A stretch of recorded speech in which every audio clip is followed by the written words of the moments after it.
Cossacks: The Art of War is the expansion pack to Cossacks: European Wars, which was released about this time last year. Cossacks is a real-time strategy game set in Europe during the 17th and 18th century. European Wars focused on historical events and all the nations in Europe that helped make all those events happen. The Art of War continues on this by adding whole new historical battles, new single-player missions, and even adds 2 new nations to enter the battle with. And while the expansion pack doesn't drastically change all the core elements from European Wars, you'll find that the additions that are made make the game much more enjoyable and opens up whole new strategic options for the player. The Art of War's new content will keep fans busy for quite a while. There are 5 new campaigns, each spanning several missions. The Art of War's new content will keep fans busy for quite a while. There are 5 new campaigns, each spanning several missions. You'll play in such figures as King Frederick of Prussia, or you'll play as the Algerian pirates in the Mediterranean Sea. And if this wasn't enough, there are also several new single-player missions and historical battles that you can play in multiplayer as well. Now, curiously enough, none of these new missions feature the 2 new nations, Bavaria and Denmark, at all. But that's not really that big of a deal since they are pretty much similar to every other nation in the game. There are also a few new units, and mostly on the naval side in the 18th century.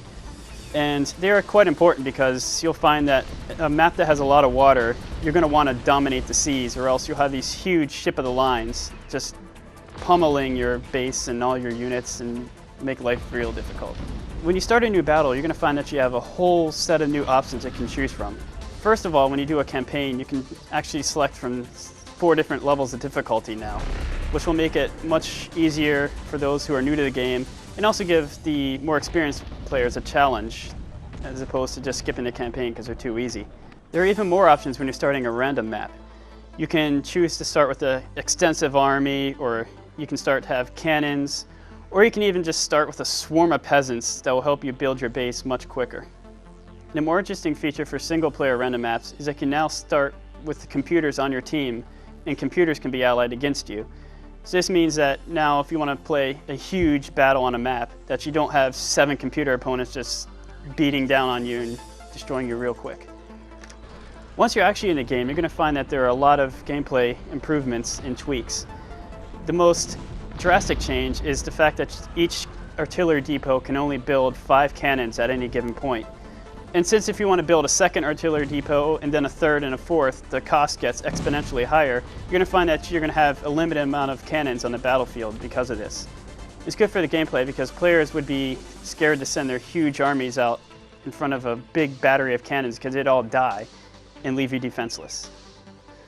Other improvements are seemingly simple, yet they're really important strategically. First of all, units can now guard and patrol areas. And it's most useful when you're trying to defend units that can be captured by enemies such as cannons or peasants. And formations have been tweaked as well. You can now group several formations together as a single entity. So you can set up cavalry in the front and pikemen to guard the cannons and move them all together and have them stay together throughout the whole movement. You can also easily replenish ranks of formations.